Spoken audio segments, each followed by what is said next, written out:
Assalamualaikum warahmatullahi wabarakatuh. Di sini saya Yosi Kartika Sari dan teman saya Mona Prihabsari Melenia akan menjelaskan tentang 3 bab.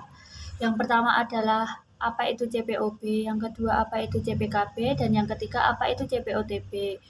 Di sini saya akan menjelaskan tentang apa sih CPOB itu. Pertama-tama, saya menjelaskan untuk meningkatkan mutu obat secara terus-menerus serta memberikan perlindungan yang lebih baik kepada masyarakat, setiap industri farmasi wajib menerapkan CPOB.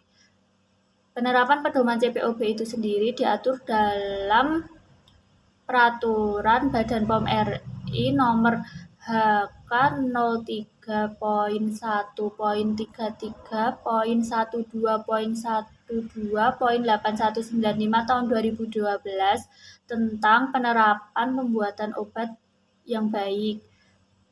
Cara pembuatan obat yang baik itu sendiri adalah pedoman dasar dalam pembuatan obat yang menyangkut seluruh aspek produksi dan pengendalian mutu serta bertujuan untuk menjamin agar produk obat yang dihasilkan senantiasa memenuhi persyaratan mutu yang ditetapkan sesuai dengan tujuan penggunaannya.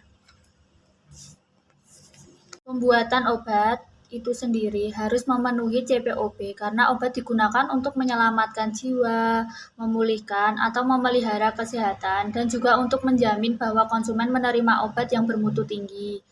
Dalam aspek-aspek CPOB ini meliputi yang pertama, manajemen mutu, yang kedua personalia, yang ketiga bangunan dan fasilitas, yang keempat peralatan, yang kelima sanitasi dan hygiene, yang keenam produksi, yang ketujuh pengawasan mutu, yang kedelapan inspeksi diri dan audit mutu, yang kesembilan penanganan keluhan terhadap produk, penarikan kembali produk dan produk kembalian, yang kesepuluh dokumentasi, yang kesebelas pembuatan dan analisis berdasarkan kontrak, yang kesebelas dan yang terakhir kualifikasi dan validasi.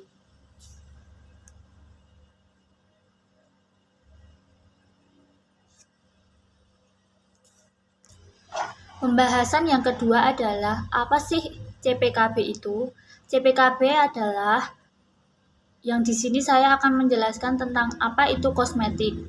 Kosmetik merupakan suatu produk yang pada saat ini sangat dibutuhkan oleh masyarakat.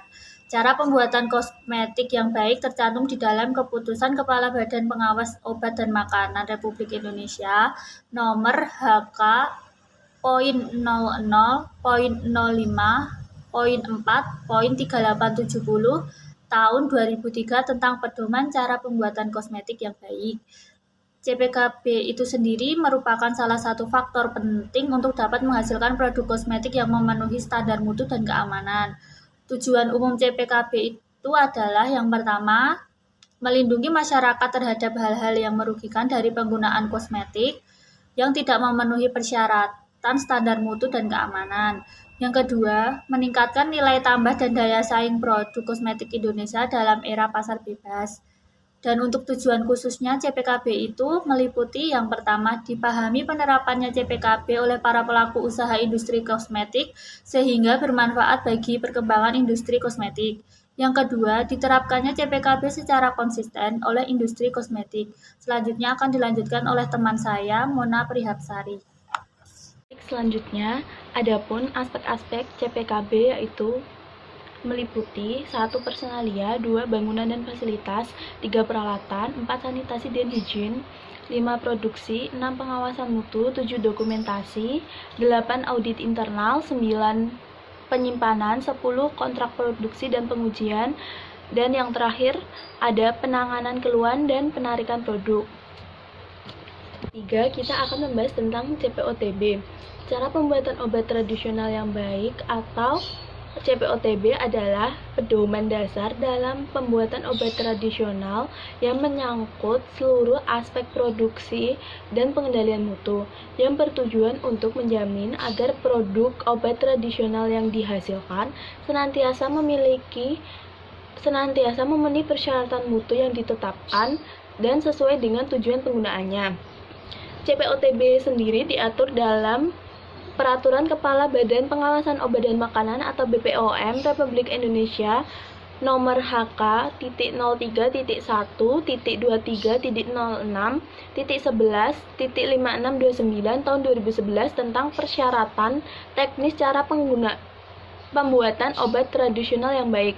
CPOTB adalah bagian yang memastikan bahwa obat tradisional yang dibuat dan dikendalikan secara konsisten untuk mencapai standar mutu yang sesuai dengan tujuan penggunaan dan dipersyaratkan dalam izin edar dan spesifikasi produk. Aspek-aspek dalam cara pembuatan obat tradisional yang baik meliputi 1. Personalia, 2. Bangunan fasilitas dan peralatan, 3. Sanitasi dan higien, 4. Dokumentasi, 5. Produksi, 6. Pengawasan mutu, 7. Pembuatan dan analisis berdasarkan kontrak, 8. Cara penyimpanan dan pengiriman obat tradisional yang baik, 9. Penanganan keluhan terhadap produk, penarikan kembali produk, dan produk kembalian, 10. Ada inspeksi diri. Sekian pemaparan kami mengenai cara pembuatan obat yang baik, cara pembuatan kosmetika yang baik, dan cara pembuatan obat tradisional yang baik. Apabila ada salah kata, kami mohon maaf. Terima kasih. Wabillahi taufiq wal hidayah. Wassalamualaikum warahmatullahi wabarakatuh.